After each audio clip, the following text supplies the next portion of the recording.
Et bonjour à toutes et à tous, je m'appelle Jonathan et vous écoutez le nouvel épisode de l'After Hour, votre podcast préféré sur le cinéma et la musique, les deux plus beaux arts du monde jusqu'à preuve du... Le contraire, pardon, j'étais pas le prêt. temps de réaction il est au top, sachez qu'il est en gueule de bois Mais atomique. une gueule de bois qui me met dans un état cadavérique. Et moi je suis dans une forme olympique donc je serai là pour compenser. Cette semaine on va vous parler de The Mastermind, le nouveau film de Kelly Reichardt et de Singing to an Empty Chair, le nouvel album du groupe Rat Boys. Et pour m'accompagner dans cette tâche, évidemment il a la gueule de bois mais... Bon, il a quand même fait une très belle affaire parce qu'en plus de faire une très belle année, il a économisé 10 € sur la livraison de ses micros.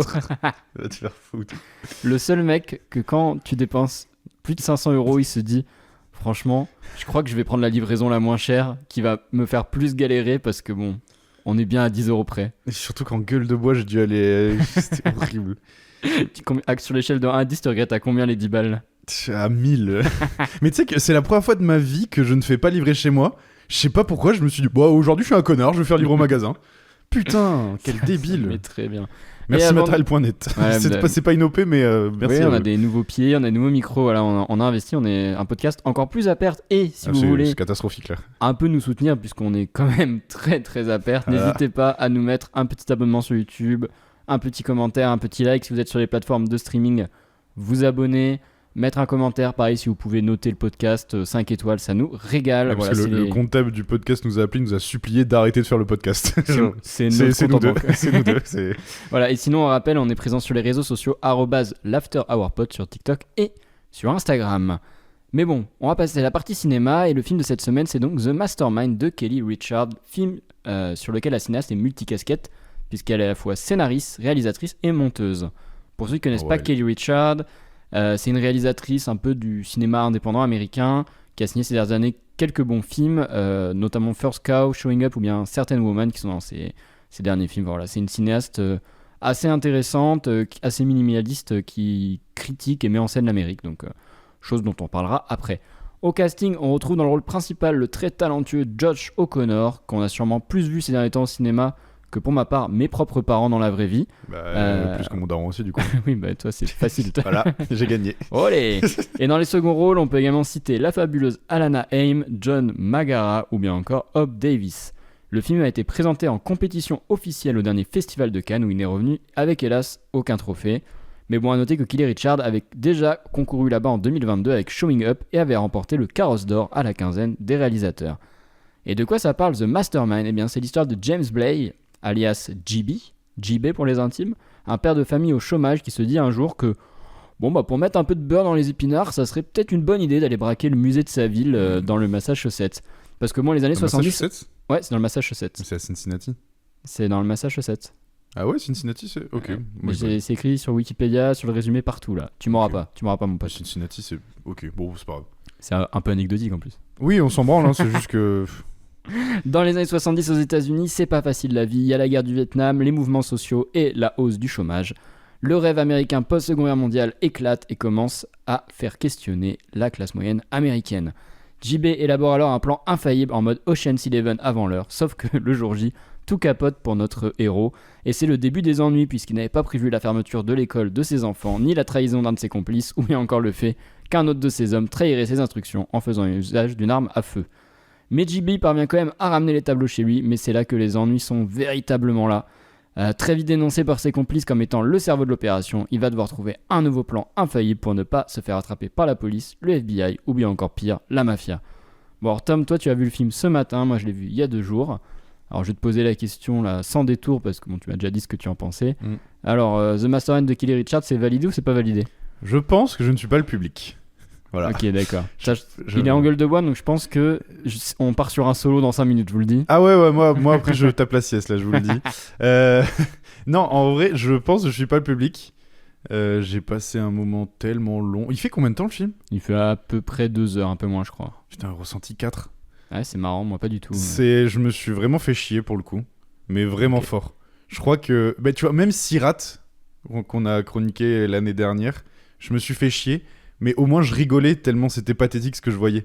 Là juste je me faisais chier. Oui, t'es passé à côté totalement de la proposition. Ah mais totalement. Là je me faisais juste chier et vrai point positif du film que je lui trouve, et c'est ça qui va faire un tout petit peu monter la note. Le film est très beau. Mm. Le film est très très joli à regarder. Esthétiquement, ouais, moi je trouve la séquence d'ouverture est magnifique, Ouais. où on te montre le musée. La scène me saoule, mais c'est vraiment beau. Quand ça, la scène te saoule? Bah, je la trouve nulle. Ah ouais? Ah non, moi je trouve ça Mais toutes fou. les scènes, j'ai trouvé Ok. nulles. En fait, c'est ça qui est assez con avec le film, et c'est dommage que je sois passé à côté parce que vraiment, bah, il y a plein de scènes où du coup, il se passe entre guillemets pas grand chose, ou même, tu sais, c'est des Mhm. plans très fixes avec les personnages qui bougent pas. Ouais, Bah, ouais. tu vois, on parlait de la scène du grenier là où il cache le tableau. Bah, La scène, je la trouve insupportable, on en mais parlera après. elle est si tu hyper veux. esthétique. Tu sautes les étapes là. On va Oui, peut-être mais commencer c'est par parce le que je début parle du juste de l'esthétique. Oui. Et du coup, elle est hyper esthétique, Oui, elle et est pourtant, très j'ai jolie. détesté la scène, genre. Ok, ok. Donc, et puis les acteurs sont cool. Ok, ok.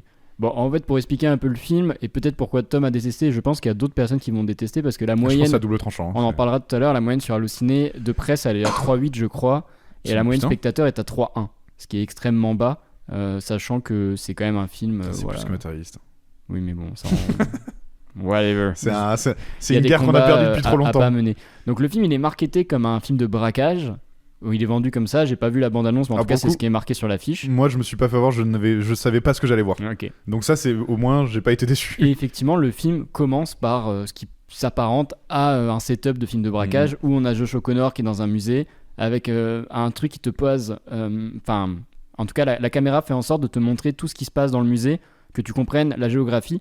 Moi, ça m'a rappelé, je vais citer ce bon vieux Brian De Palma, mais ça m'a rappelé Pulsion de Palma, quand en gros, enfin, c'est pas il parodie, mais il reprend la scène de Vertigo où justement l'héroïne regarde le tableau pour ceux qui connaissent, et que lui il choisit de faire ça et il fait tout un truc où deux personnes se suivent dans un musée et tu comprends tout le truc. Pour moi, ça m'a fait directement penser à ça, et je pense que c'est pas anodin. Il y a des plans qui se ressemblent beaucoup, et ensuite on comprend que Josh O'Connor il est là parce qu'il est en train de préparer mentalement le braquage du musée, D'ailleurs, ça, Et- tu t'y attends pas. Tu sais, que tu Mm. vois ce qui se passe dans le musée, et quand tu vois la Oui. scène là avec sa main. Ça, sachant qu'il est en famille. oui, c'est ça. Ouais. En fait, je trouve que Mm.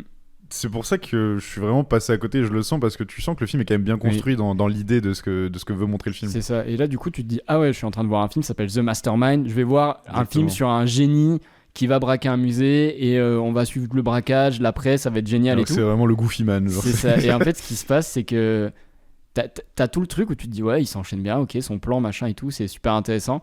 Et le jour J, c'est la catastrophe. Et là, tu commences à te dire, mais est-ce que je vais vraiment regarder un film de braquage? Parce qu'en fait, le braquage dure 5 minutes, il est pas ouf. Oui, et puis, oui, Enfin, c'est quand même très très bien réalisé. Moi, j'aime beaucoup, par exemple, le moment où il change de voiture en voiture. Je trouve ça très très chouette. Chose à mentionner, l'Amérique de Kelly Richard là, des années 70, on y croit, mais de fou. Oh, je suis c'est- assez d'accord. Le décor, enfin les décors, machin, la réal, les couleurs, tout est somptueux. Surtout genre. qu'en plus, Ouais. bah du coup, c'est un choix quand même un peu de la ruralité. Tu sais, c'est une Oui. petite ville. C'est que des petites villes d'ailleurs. Et je trouve que c'est assez bien fait ça. Mm. Ça fait pas vraiment le truc de petite ville en carton-pâte. C'est tu vois. ça, je trouve que c'est C'est assez assez sublime. réel, ouais. Et donc effectivement, là, le film part sur un espèce de contre-pied où on se rend compte qu'en fait, le personnage de Josh O'Connor ne sait absolument pas ce qu'il fait. On sait même pas trop c'est quoi ses motivations, parce qu'il y a le moment où on se dit qu'est-ce qu'il va foutre, c'est qu'en gros tout le monde lui dit mais quand tu vas te débarrasser des tableaux, et lui il nous le dit pas, donc on se dit bon bah il a un plan machin. Durant tout le film, je me suis toujours dit ce mec a un plan, c'est obligé, il y a un truc. Ah ouais. Jusqu'à la fin, il n'y a aucun plan. En fait, je me suis Moi, dit, dès la scène où il organise le braquage, ça se voit que le mec il est perdu dans ce ouais, qu'il mais veut je me faire, suis dit genre. peut-être qu'on va se prendre le contre-pied du contre-pied, parce que là, effectivement, on se fait brain au début. Je me suis dit, ça se trouve, le mec est vraiment un mastermind, ou malgré lui, tu vois, j'en sais rien. C'est le moment où il arrive chez lui. Enfin, il y a deux scènes où il sort les tableaux et il l'accroche au mur. Et je suis Oui. en mode, en fait, il a volé les tableaux juste parce qu'il les aime, quoi. La scène quand il organise le braquage Oui. et qu'il lui dit ouais, du coup, comment tu nous passes notre part C'est ça. enfin, pour vendre. J'ai vraiment cru qu'il allait lâcher un ah, mais c'est pas pour l'argent, hein. Je les trouve super. Je trouve super. Je les trouve super En plus, beaux. on comprend un peu. Donc, je crois qu'il est charpentier dans la vraie vie, mais on comprend qu'il a je fait il a crois, fait ouais. une thèse d'histoire de l'art. Ouais, en Un tout cas, peu- il vend des meubles japonais. Ouais, mais qu'il a fait une thèse d'histoire de l'art a priori à un moment. Donc Mhm. en fait, c'est un mec un peu cultivé qui est dans le rêve américain, mais ça a pas trop marché. Avec ses parents qui le poussent un peu. Ouais, sa vie familiale a l'air nulle, sa femme le déteste. Enfin, le mec est Ses perdu. enfants, ils sont insupportables. Ouais, bah, il Ils a sont deux jumeaux. moches en plus, les pauvs. Par contre, je trouve les acteurs enfants jouent très Oui, bien. oui, en À vrai, noter, je ouais. suis d'accord, Ouais. mais c'est juste que tu sais, ça se voit qu'ils sont grimés, les enfants. Oui. Et en fait, c'est pas qu'ils sont moches, mais tu sais, ils sont pas à leur près. En même temps, il y en a un, il vomit à un moment. ça et fait tout. vraiment famille, Ouais. genre en mode un peu dépassé par la vie familiale, tu Ouais, vois. ouais. Et ouais, donc du coup, dans ce personnage, effectivement, il y a une scène après où bah, du coup, Josh O'Connor se fait dénoncer. Et il panique un peu que quelqu'un puisse trouver les tableaux. Il va les planquer dans une espèce de grange à la ferme. Et là, la scène est en plan fixe. Ouais. Où on le voit déjà au début traîner la caisse où il y a les tableaux, c'est méga lourd. Et Je ensuite, comprends pas pourquoi elle est si lourde. Tu sais que ça me perturbe. bah, je pense que les tableaux sont lourds. Les cadres sont lourds et la caisse est lourde. Et il la monte en haut dans une grange. Et là, c'est vraiment très long où on le voit genre monter les trucs et tout. C'est interminable. Et moi, j'ai trouvé ça super ingénieux parce qu'en fait, je trouve que c'est le moment où on se rend définitivement compte que ce mec est Oui. juste totalement perdu Oui. en fait. Genre. Et le fait que ça dure longtemps et que genre le mec il a pris une échelle, l'échelle la tombe, il est obligé de sauter. Non, mais ça, vraiment, je suis en mode, bon, toujours plus. Non, mais je trouve ça génial parce qu'en fait, t'as tout ce truc où le mec Je m'arrête. il pense pas. J'ai toussé. Il est en gueule de Pardon. bois. Non, mais le mec, tu vois, il pense, il prévoit tout. Il est encore dans son truc en mode ça va, je gère. Il gère rien. Oui. C'est délicieux. Il est là avec sa caisse, il y a les cochons derrière. Il se ramasse la gueule dans la Mais tu sais gadoue. que. Et il rentre chez lui. Et il pense qu'il y a les flics. Alors il se change. Oui. Mais en fait, c'est pas les flics. C'est une mafia. Enfin, c'est à mourir de Mais, rire en mais fait. tu sais que je pense vraiment qu'il faut que je le revoie. Alors, pas tout de suite. Mais Non. parce que, en fait, je sais que je suis vraiment passé à côté de la proposition. Et c'est. Ouais. Et du coup, c'est. J'ai pas envie de dire que j'ai pas aimé. C'est juste que je sais que je suis vraiment passé à côté du film. Parce Ouais. que, pareil, tu vois, je le trouve vraiment de plein de qualités. Donc, je suis en mode, bah, c'est contre autant de qualités. Oui. Et ne pas vouloir le revoir, tu vois. Après, je sais pas si c'est un film qu'on revoit beaucoup de fois. Mais par exemple, tu vois, je trouve que. Mais. C'est vrai qu'il a pas une grosse rejouabilité. Je suis Ouais, d'accord. il avait une grosse rejouabilité. Mais ça, je trouve ça vachement bien et ça joue dans la lenteur. Et on parlera sûrement de la deuxième partie du film qui est donc. Ensuite, ce qui se passe, c'est plutôt moins que Josh O'Connor perd les tableaux. Mm. Et là, on comprend très vite que le braquage et tableaux, on s'en bat les couilles. Juste Josh O'Connor a été dénoncé et il part en cavale. Ça Et devient là, vraiment After Hour. Après, c'est juste et là, c'est juste. son bourbier. Ouais, c'est juste un bourbier. Je tiens juste à signaler que je trouve que Josh O'Connor est phénoménal dans le film. C'est Il un est des- super, ouais. Je l'avais pas. Alors, il y a un film de lui qui était sorti il y a quelques mois là que j'ai beaucoup aimé. Qui Il a joué était dans quoi Rebuilding. Bon, son rôle le plus connu, je pense, c'est Challengers. Maintenant, aujourd'hui, à Ah Josh bah, j'ai O'Connor. pas vu. Voilà, bon, dans Challenger, il est très bon, mais j'aime bien quand il joue des rôles de cons, enfin de petits cons, et là, il a vraiment ce truc de mec un peu insolent, machin. Mais oui, mais c'est ça. Il ça est lui pas va petit bien. con là. Il est très insolent. En fait, Ouais. t'as l'impression qu'il maîtrise tout. Insolent d'attitude, alors que c'est le plus gros loser Et en de la plus, tu galaxie. sais, ça se voit qu'il veut montrer qu'il maîtrise Ouais. tout. Sauf que, bah, en fait, zéro. Autre point que je voudrais noter avant d'aborder la deuxième partie du film, c'est que j'adore la BO. J'ai trouvé ça génialissime, Je la trouve insupportable. parce qu'en fait, il y a un contre-pied qui est fou. T'as le côté, tout est très lent, et en même temps, t'as cette BO qui est vachement jazzy et qui me J'ai l'impression rappelle. d'être dans un club de jazz de gens pédants. Tu sais ce que ça m'a rappelé? Moi, ça m'a rappelé la BO d'Aboutsouf de Godard. C'est un peu le même genre de truc. Ouais. après, bon, Après, le- la BO d'Aboutsouf, je l'ai beaucoup aimé. Ouais, mais c'est le même genre de truc où. Mais je vois le truc du contre-pied, ouais. T'as tes trompettes, ouais. machin, et je trouve ça vraiment bien. Genre, le rythme est vachement plus fort que ce que t'as à l'image. Et ça marche vachement bien. Ben, en fait, on est toujours dans un truc de contre-pied qui est assez, Ouais. qui est assez marrant. Moi, j'ai trouvé ça insupportable, mais Ouais. j'entends que ce soit bien. Par contre, ça donne beaucoup de rythme aux scènes. Ouais. Oui. Et du coup, bah, la deuxième partie du film, c'est Josh O'Connor qui part dans une Amérique. Et là, on a vraiment le côté où Kelly Richard filme un peu cette Amérique Vietnam 70. Ah, mais oui, non, mais je suis con en fait. Cincinnati, c'est à la fin du film, c'est Oui, quand c'est il est plus là. Bah oui, non, Ouais, je suis un bah, abruti, pardon. Et Parce en que gueule de bois. Cincinnati, ça me perturbait, c'est pas dans le Massachusetts. Ouais, il est bloqué juste là-dessus. Bref. Je suis dépassé. Bref. Ah, mais donc du coup, c'est bon. Ouais, voilà, il prend un bus et il part sans le sou, sans rien, sans valise d'ailleurs. Walou. Et Oui, bizarre le plan quand même un peu. ouais, mais je sais pas, en fait, il essaie de disparaître à moitié. Prendre l'argent, genre, au moins. Et là, c'est marrant parce qu'en fait, tu vois, il va chez des amis à lui, qu'on comprend, c'est un peu des hippies qui Ouais. vivent à la campagne, ils veulent pas de lui. Oui. Ensuite, il veut rejoindre d'autres potes, ils sont partis. Et après, il se retrouve. Et encore, il y a une très jolie scène, il se retrouve à aller dans un hôtel, machin, il est obligé de payer, il a pas d'argent. Hmm.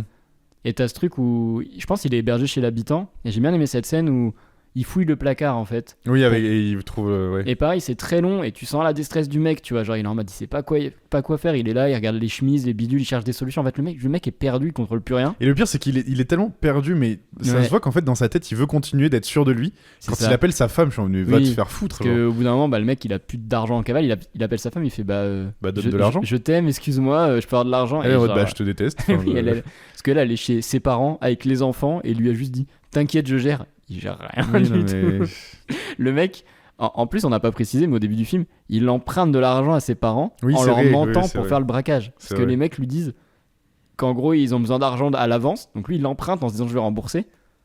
Il a plus les tableaux, il a C'est emprunté, vrai, je crois que c'est j'avais oublié 50 000 le truc avec dollars, la c'est ça daronne, ouais. Un truc comme ça, ouais. Le mec est vraiment, il est au fond du fond, quoi. Non, mais lui, il faut pas qu'il se fasse retrouver par sa famille. Je pense que c'est mieux qu'il est en prison, genre. Et oui.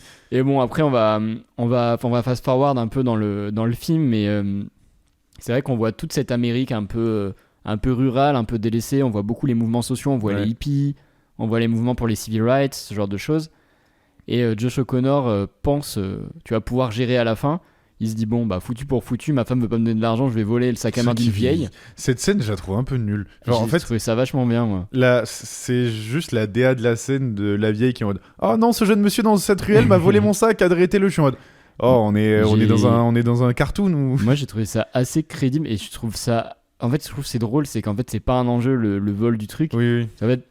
Là on va spoiler la scène finale carrément, qui est un peu une scène qui peut être vite fait surprenante si vous avez pas vu le film.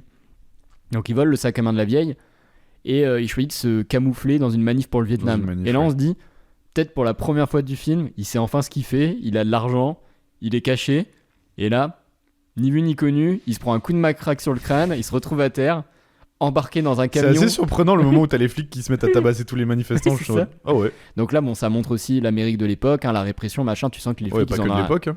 Ouais, non mais oui, mais c'est Oui, vrai, mais... toujours aujourd'hui, mais ce que je veux dire c'est manifestation ultra pacifiste de hippies anti-guerre Vietnam, ils se font niquer la tronche, les policiers ont l'air très très fiers d'eux, on dirait des CRS quoi, bravo à eux. Bah à la fin c'est littéralement ça, c'est les policiers qui sont en mode bah bravo, on a fait notre job, on a tabassé des gens genre. Parce que du coup ils se retrouvent dans un camion avec d'autres militants de la guerre du Vietnam et lui il est en mode je crois que vous avez fait une erreur, enfin tu sais tu sens il est en mode je me suis vraiment fait choper, pas pour le sac, pas pour le braquage. Je me suis fait choper parce que j'étais dans une manif. Genre, et c'est à mourir de rire. Et ouais, vraiment, le plan final, c'est juste une rue en plan fixe avec les flics dans une rue qui a été nettoyée, qui sont juste en mode well done, guys. Ouais, c'est ça. Genre, et je trouve ça. Job done. Déjà, je savais pas trop comment. Parce que là, tu te dis, bon, bah, qu'est-ce qui va se passer? On va suivre Josh O'Connor en prison, il va bien s'en sortir et tout. Et tu sais que Bon, en plus, moi, comme je m'ennuyais devant le film, j'étais en mode ah putain, ça repart sur un nouvel arc. Et là, j'étais en mode oh. Et tu sais que moi vraiment j'étais en mode bon il va se passer quoi, parce que tu sais j'ai vraiment le truc de jusqu'où il va descendre et j'avais envie de croire au fait que ce mec là il allait s'en sortir parce qu'en plus en vrai je vois l'idée, c'est un peu drôle. On te dit il est fils d'un juge, tu te dis bon il va arriver à il va trouver un truc, je sais pas, sa femme va venir le chercher, ils vont payer la caution, il va repartir, on sait pas ce qui se passe et je trouve ça encore plus délicieux, genre ça m'a rappelé bon, je vais faire une comparaison qui est j'enfonce la porte ouverte, mais c'est une sorte de setup un peu comme dans les films des frères Cohen quoi.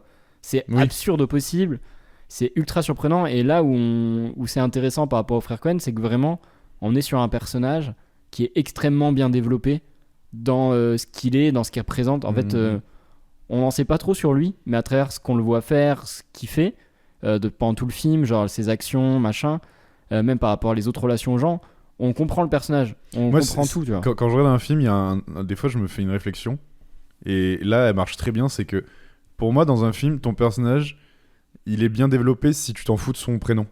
T'as pas besoin de savoir son prénom. On s'en fout. Okay. Non, mais en vrai, je trouve vraiment que c'est... Genre, c'est... Moi, pour moi, c'était JB, c'était même pas James. Oui, mais voilà, et en fait, pour moi, t'as pas... Enfin... Pardon, quand t'as un personnage, t'as... il engueule de bois, il est mal. J'ai la voix cassée. Rien ne va. Hein. Quand ton personnage est tellement développé que t'as même plus besoin de le rattacher à un prénom, c'est que pour moi, ton personnage est réussi. Ok. Moi, pour moi, c'est quand t'as pas besoin... que ton personnage est genre explique sa vie aussi. Non, explique sa vie et de voix off ou que tu sais par le dialogue on comprend ce qu'il veut dire. En fait juste tu regardes sa tronche à Josh O'Connor qui est super expressif en fait, genre son jeu d'acteur est trop bon. Même c'est juste les petits mouvements qu'il fait, par exemple à un moment là quand il est tout seul là, tu vois au bar, il écoute des gens parler qui parlent de l'Amérique qui part en couille et que tu vois son visage et qu'il est d'accord avec eux, qu'il comprend ce qu'il ressent mais il a pas envie d'y aller parce qu'il est traqué. Le moment où il est tout seul au diner là et qu'il voit le mouvement hippie dehors et il les rejoint et que t'as l'impression qu'il a envie de manifester avec eux mais au final il se retrouve à voler il est trop fort dans le film parce qu'il joue trop bien le mec du père mais qui est sûr de lui, c'est très bizarre genre. Mais il est extrêmement bien dirigé. De toute façon Josh O'Connor est un super acteur, je pense que c'est un des... pendant 10 ans je pense on va en bouffer à gogo.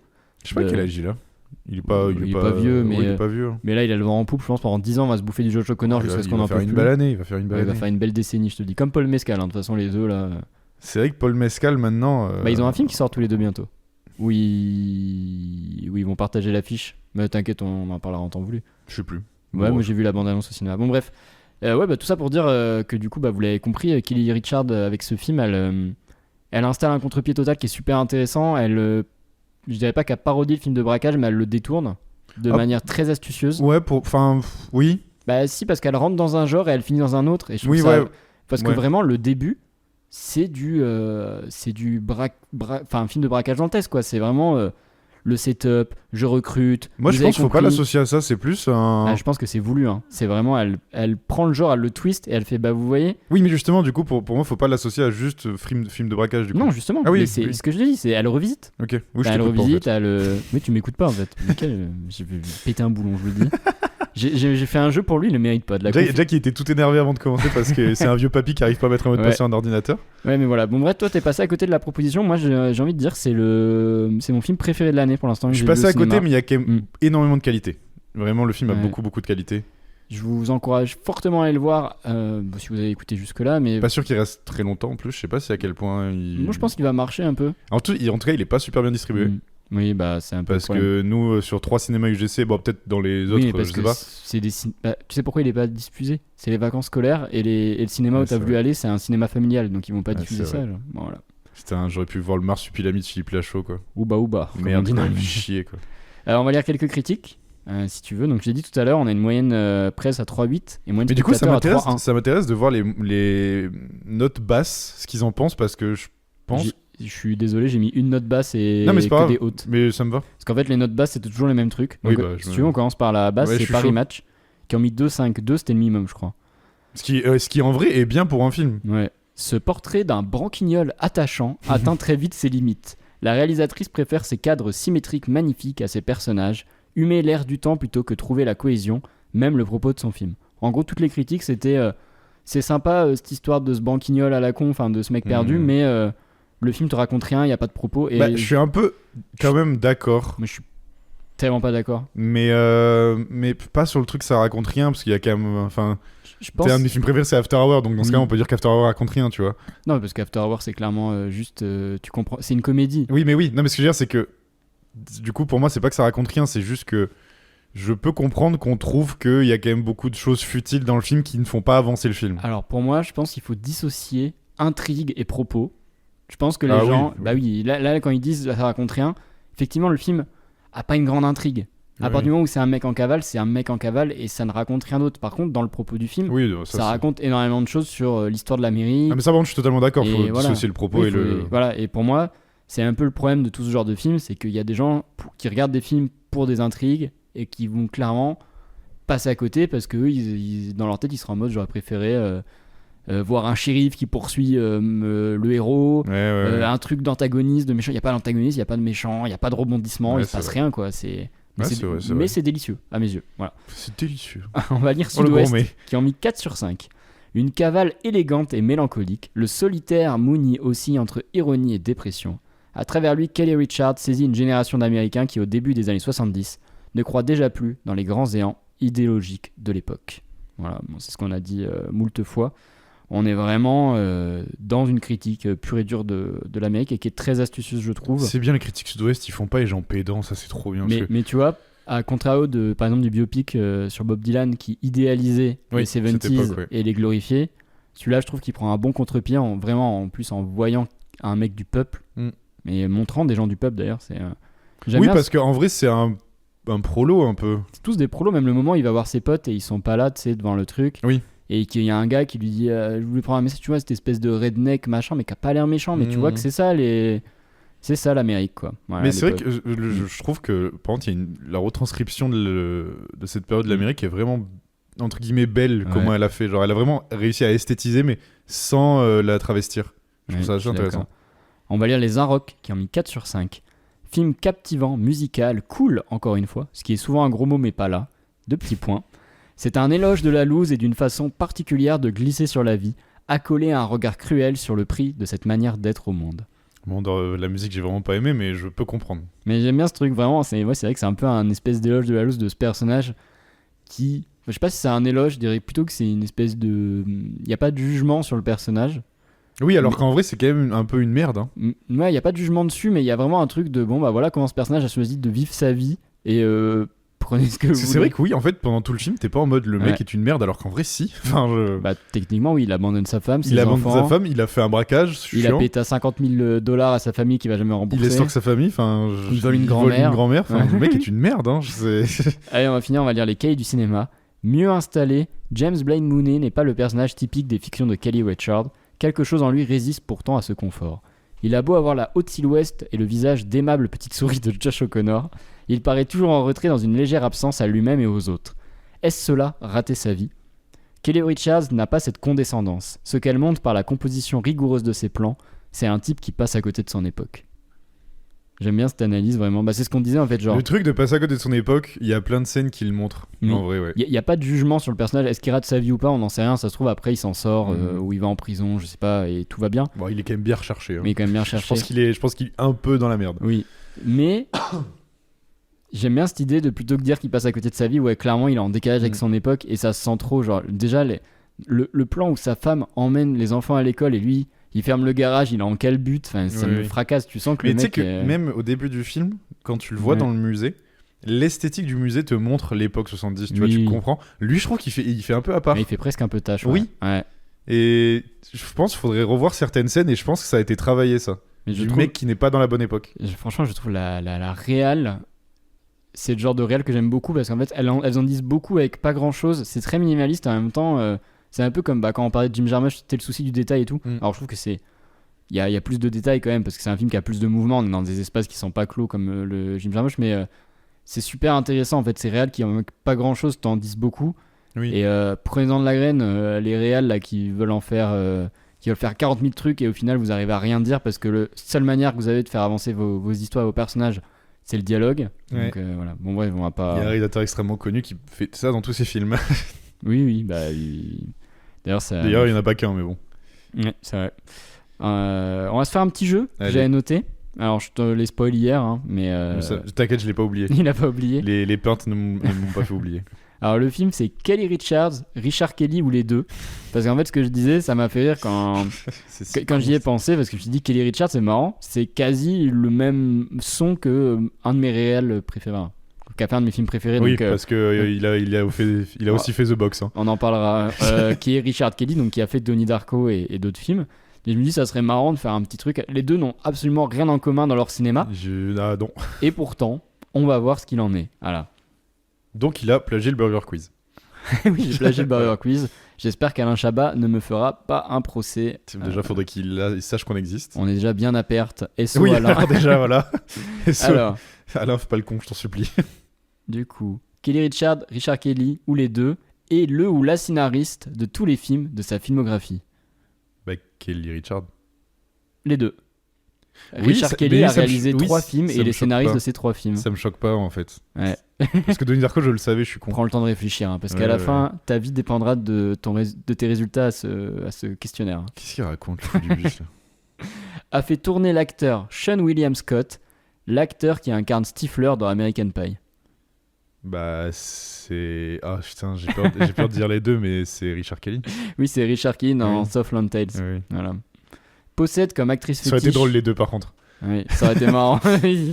J'imagine un film de Kelly Richards avec Stifler, là. Tu sais qu'il a fait un film, je crois qu'il s'appelle Goon. Ça me fait mourir de rire. Je crois que je l'ai vu. Je sais plus ce que c'est, mais ça me dit quelque chose. Alors, possède comme actrice fétiche Michelle Williams. Ah, faut connaître la filmo, là. Ouais. Bon, ouais, tu peux répondre. Bah... il est bugué. Non, c'est parce que j'ai oublié le prénom de la réelle. Kelly Richards. Kelly, Kelly effectivement, qui est une actrice qui revient 4-5 fois dans sa filmographie. Voilà. A déjà présenté un film au Festival de Cannes. Bah, les deux. Les deux ? Ouais. Tu le savais, ça ? Ouais. Il a présenté quel film, Richard Kelly ? C'est pas The Box ? Non, c'est Southland Tales. Mais ouais. Ah, t'as répondu tac au tac, je pensais que ça allait te faire un peu bugger celle-ci. Non, parce que je savais. Ok. Mais je savais plus pour quel film. Ouais. Bah oui, parce qu'effectivement, il fait Donnie Darko et après, il a tellement le vent en poupe que son film, il le présente. Film qui est. Je l'ai pas vu. C'est intéressant. C'est con parce que j'ai vu le pire et le meilleur de je pense que c'est son pire. C'est pire que The Box ?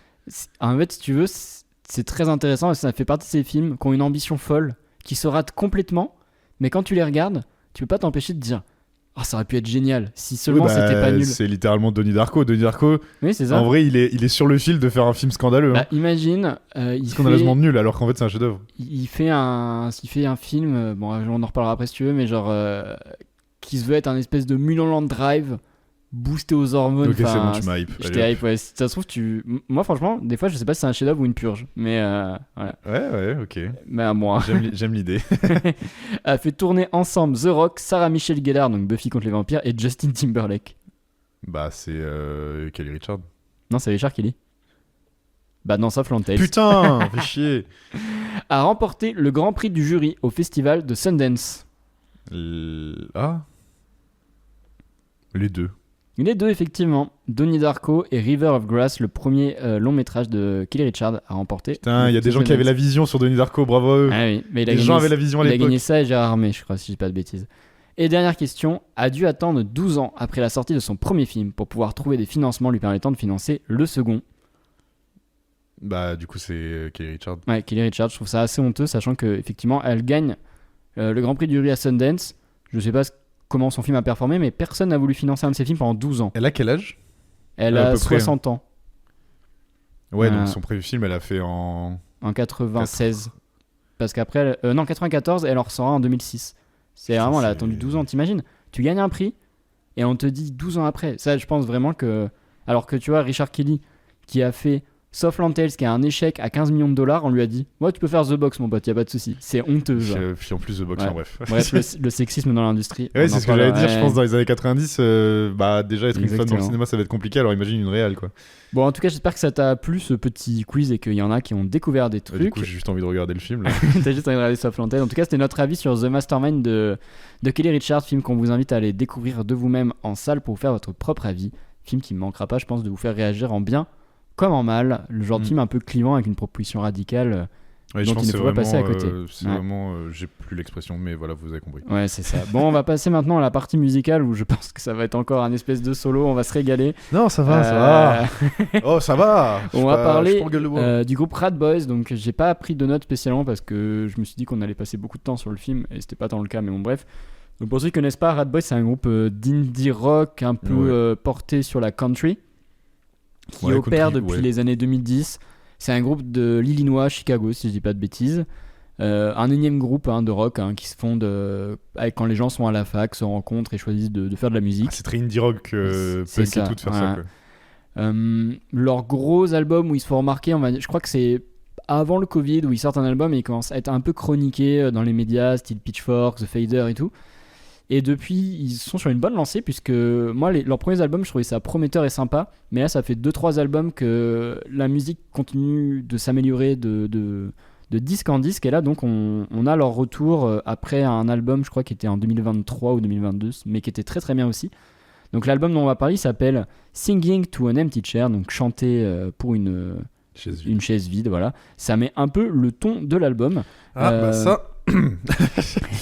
Moi je tiens juste à dire, ça m'a fait rigoler parce que quand je l'ai écouté, j'ai reçu directement un message d'une amie qui fait de la curation musicale, on va dire, qui écoute beaucoup de choses et qui m'a directement envoyé un message en me disant « Je viens d'écouter cet album, c'est une dinguerie, machin et tout. » Et genre vraiment, moi j'étais à la 5e chanson et j'avais...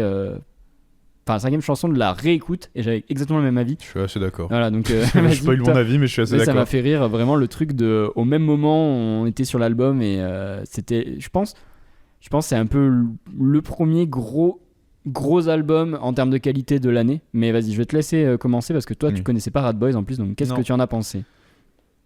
En vrai, j'ai pris une vraie claque musicale. Ouais. Genre, c'est vraiment enfin. Ça me le fait souvent au cinéma, tu vois, de prendre des claques dans la gueule. Tu sais, tu finis un film, t'en as pris plein les yeux, t'es en mode, qu'est-ce que je viens de voir, tu vois. La musique, un peu moins, ça m'arrive beaucoup moins. Je crois que la dernière fois que ça m'était arrivé, c'était avec Ethel Cain, tu vois. Ouais, donc qui est aussi une proposition bien particulière, tu vois. Et putain, j'ai fini l'album. Mais en fait, même sans finir l'album, pendant tout l'album, t'es en mode, chaque chanson, tu prends une petite claque dans la gueule, t'es en mode, waouh, c'est. En plus, musicalement, c'est au niveau incroyable. des thématiques. Oui, bon, en ce moment, ça va pas bien dans ma vie.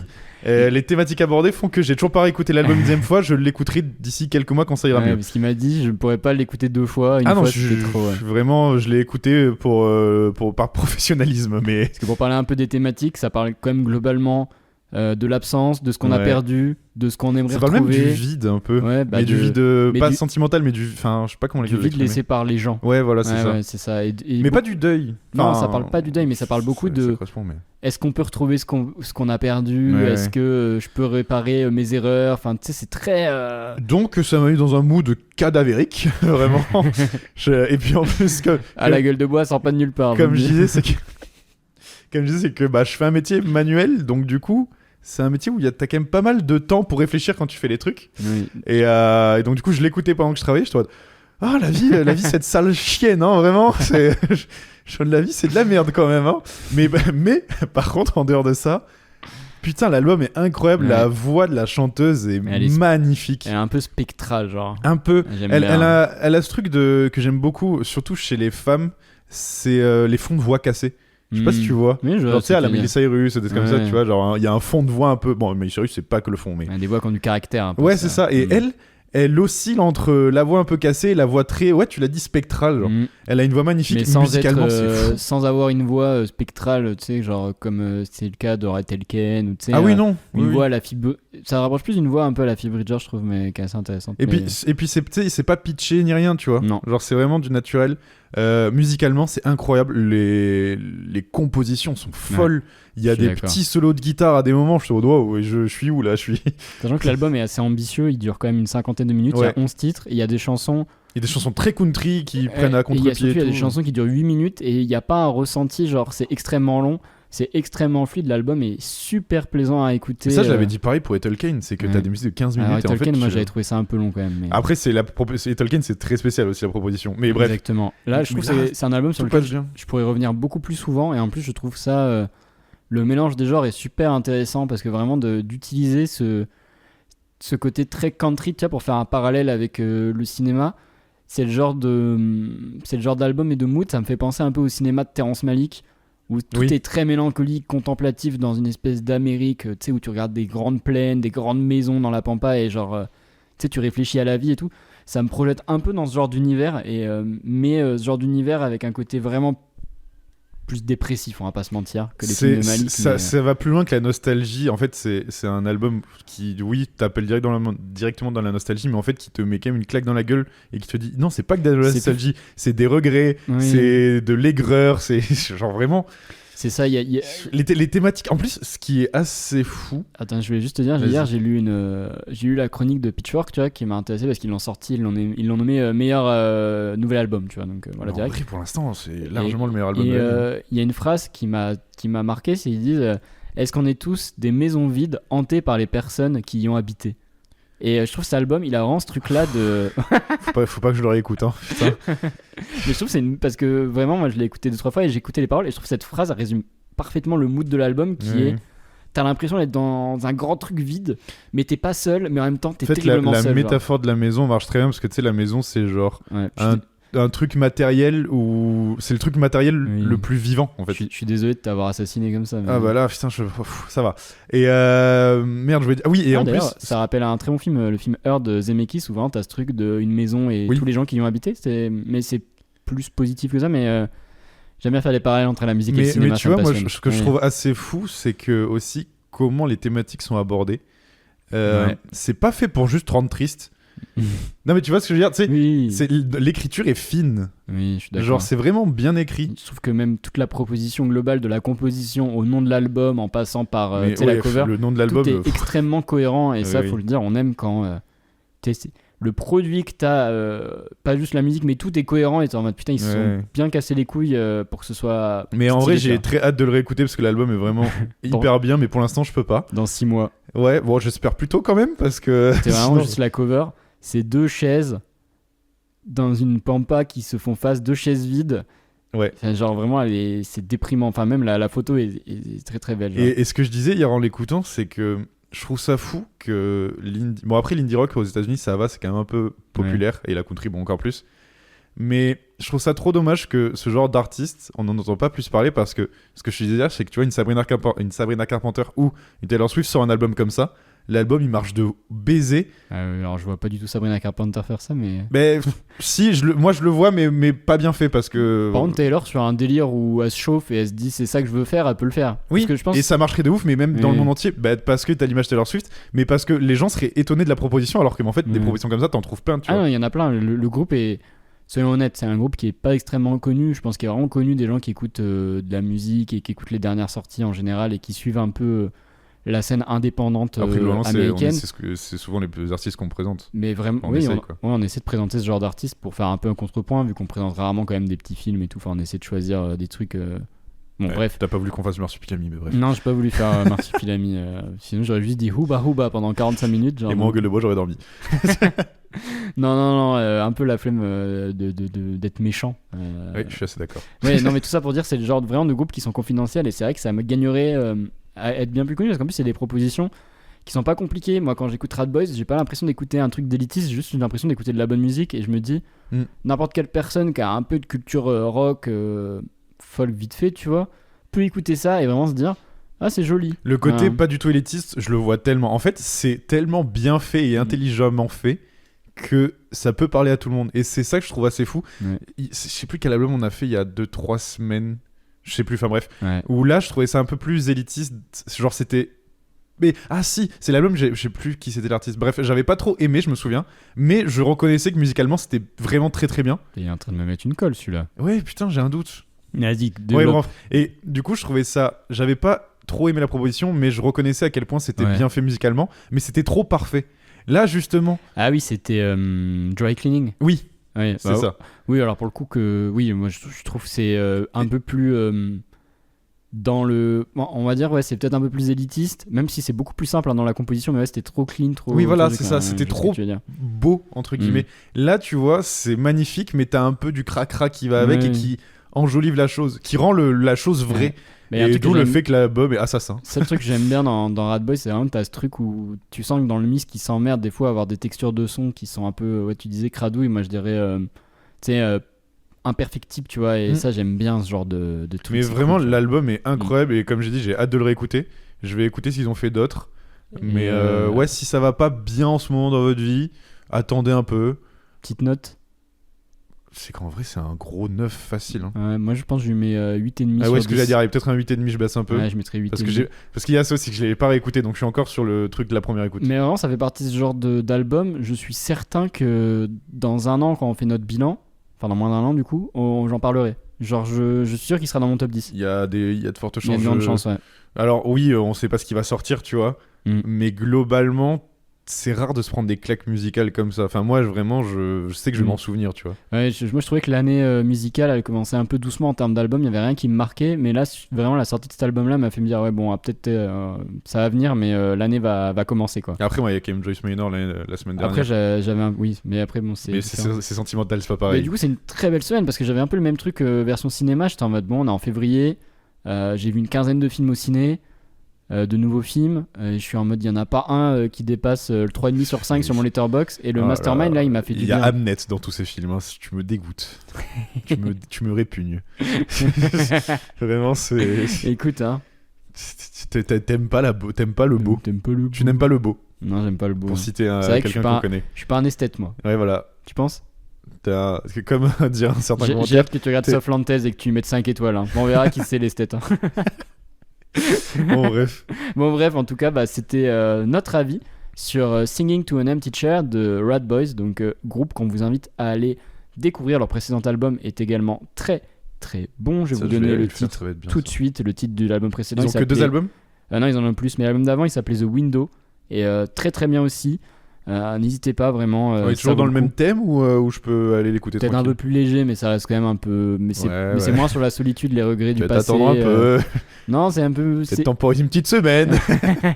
Ou une petite deuxième d'autre. Ouais, allez, on verra bien, peut-être dans un mois. N'hésitez pas à aller découvrir et puis à nous faire un retour si vous avez apprécié. En tout cas, l'After Hour, c'est fini pour aujourd'hui. On vous remercie toutes et tous de nous avoir écoutés. On remercie également la gueule de bois de Tom qui ne l'a pas empêché d'être là. Ça va, je suis assis, je bouge pas. C'est quand je vais me lever, là, je vais douiller, je pense. Je vais avoir mal à la tête.